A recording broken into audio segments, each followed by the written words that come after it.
ஒருத்தவன் கிணறு வெட்டுறதுக்காக ஒரு கயித்தை பிடிச்சிக்கிட்டு கிணத்துக்குள்ளே இறங்கிக்கிட்டு இருக்கான். அந்த கயித்தை கொஞ்சம் கொஞ்சமாக ஒருத்தி மேலேருந்து கீழே விட்டுக்கிட்டு இருக்கா. இப்போ அந்த கயித்தை பிடிச்சிட்டு ஒருத்தி உட்காந்துருக்கா. அந்த கயித்தை பிடிச்சி யாரோ வேகமாக இழுக்கிற மாதிரி இருக்குது. இப்போ அக்கா தங்கச்சி 2 பேரும் சேர்ந்து ஒரு வழியாக அவனை மேலே தூக்கிடுறாங்க. மேலே வந்தவன் சொல்கிறான், இந்த கிணத்துக்குள்ளே ஒரு பெரிய பள்ளம் இருக்குது, நீ போய் ஒரு விளக்கு எடுத்துருவான்னு சொல்கிறான். அவளும் ஒரு விளக்கை எடுத்துகிட்டு வந்து கொடுக்குறா.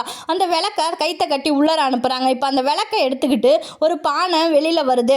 அந்த பானையை ஓப்பன் பண்ணி பார்த்தா அது ஃபுல்லாகவே தங்கமாக இருக்குது. அதை பார்த்தவன் சொல்கிறான், நான் இது மாதிரி போய் ஊருக்குள்ளே இன்னும் நிறைய விளக்கு வாங்கிட்டு வரேன், அது வரைக்கும் 2 பேரும் அமைதியாக இருங்கன்னு சொல்கிறான். இப்போ அந்த பானைகள்லேருந்து ஒரு பேப்பர் இருக்குது. அந்த பேப்பரை திறந்து பார்த்தா வேறு ஏதாவது அனுப்புங்கன்னு போட்டிருக்கு. இப்போ பக்கத்தில் உள்ள கோழியை பிடிச்சி உள்ளார அனுப்பி வைக்கிறாங்க.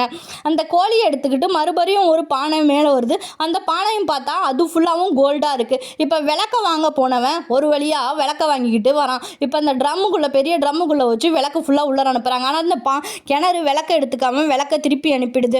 இப்போ அந்த ட்ரம்முக்குள்ளே இறங்கி இவனே உள்ளார அந்த கிணத்துக்குள்ளே இறங்க ஆரம்பிக்கிறான். இப்போ வேகமாக அந்த கயிறை பிடிச்சி இழுத்துக்கிட்டு இருக்காங்க. பார்த்தா அவனை எடுத்துக்கிட்டு அந்த கிணறு அந்த ட்ரம்மு ஃபுல்லாகவே தங்கத்தை அனுப்பி வச்சிருக்கு. இப்போ மறுபடியும் ஒரு பேப்பர் எடுத்து அந்த பேப்பரை ஓப்பன் பண்ணி பார்த்தா, இனிமே இதையே அனுப்புங்கன்னு